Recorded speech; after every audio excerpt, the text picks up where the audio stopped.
Okay, so a colleague takes credit for your work. Your manager yells at you in front of your fellow team members. Client makes an inappropriate comment laced with sexual or racial innuendo. Welcome to the world of work. Not everyone behaves with integrity and respect in the workplace. So guess what? You have to demand it. Now, I don't mean with your fist or a loud voice, but by speaking your truth, expressing what you will and will not tolerate. Today, I want to talk to you about how to set boundaries at work. Hi, I'm Ginny Clarke, a conscious leadership expert who spent 2 decades in executive recruiting and talent management. Having worked with giants like Google, Spencer Stuart, I discovered that the secret to transformative leadership lies in the 5 dimensions of conscious leadership. And I'm here to help you unlock your full potential. Join me on this channel as we embark on an honest and vulnerable journey together to become the kind of leader that genuinely inspires organizational transformation. My colleague, who was older and longer tenured but not formally my boss, screamed at me and angrily accused me of contradicting him on a client call. Now, there were 2 junior associates who witnessed this outburst and were as confused as I was. He told us all to get out of his office, so I walked to the door with the 2 associates. I let them out, and I closed the door behind them. I turned to the colleague and I said, listen, I'm relatively new here, and I might not know what the bleep I'm doing, but you don't talk to me that way. He was stunned and then said, I'm sorry, I'm under a lot of pressure. I didn't mean to say that. I do want to see you be successful.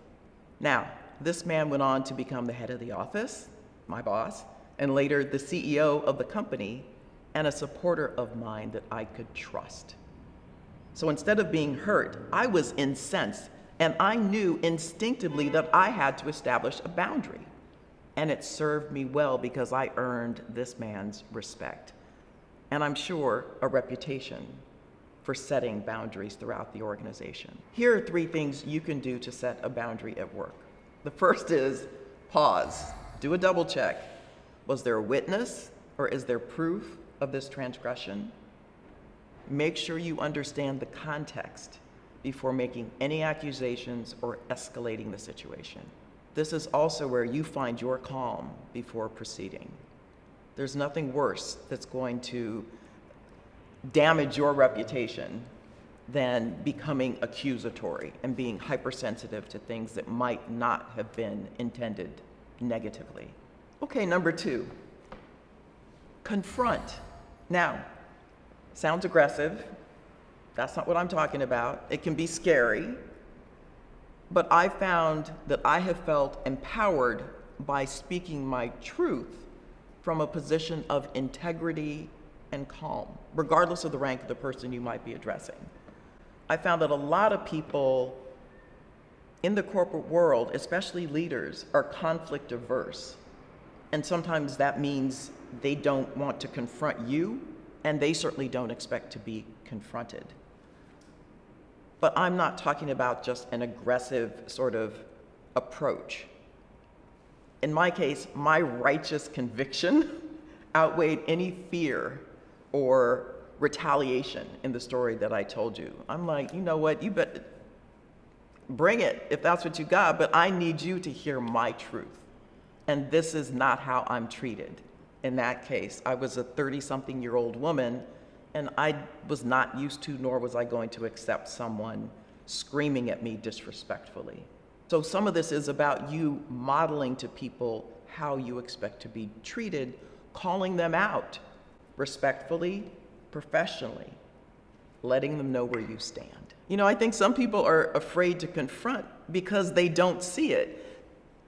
Feedback is one of those things that people don't do well. And so this is a form of feedback, and it might be sort of in the moment and maybe emotionally charged, but it's still feedback. You, as a team member or employee, are entitled to give feedback to your manager, again, in a respectful way.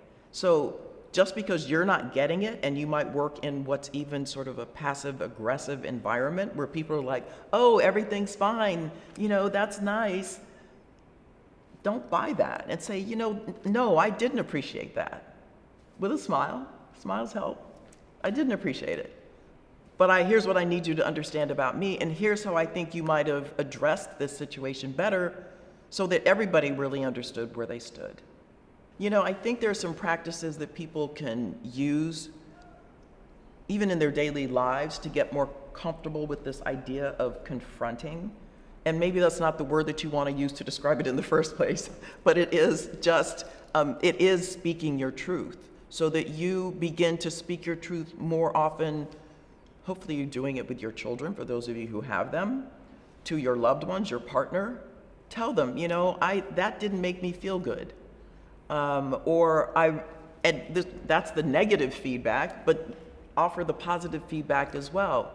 You can tell your manager, boy, I so appreciated how you spoke to the group today because I think that really inspired them.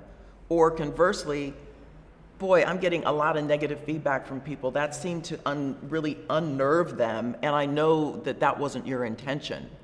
So this is really as much about feedback as it is setting your own boundaries. They're inextricably linked.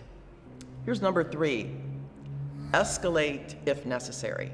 This is kind of a last resort. By the same token, I don't want you to shy away from the process. Use it to test the system that is supposed to uphold a fair and equitable workplace. So having said that, pick your battles, because if you're new to the organization and haven't really established credibility, consider having someone who might have been longer tenured offering you some input, right? They're going to help you protect your reputation as you move through the organization. You don't want to be known as that person who's always escalating and always kind of picking a fight and crying foul on others. So be careful and be very judicious about escalating. I know firsthand how taking that first step can be the catalyst for a life-changing transformation. I remember the moment I decided to harness my own strengths, and it made all the difference in my career. And that's why I've created a career mapping tool just for you to help you uncover your unique competencies and leverage them to design your own career map. Take the first step towards the next level by clicking the link in the video description. And let's start this incredible journey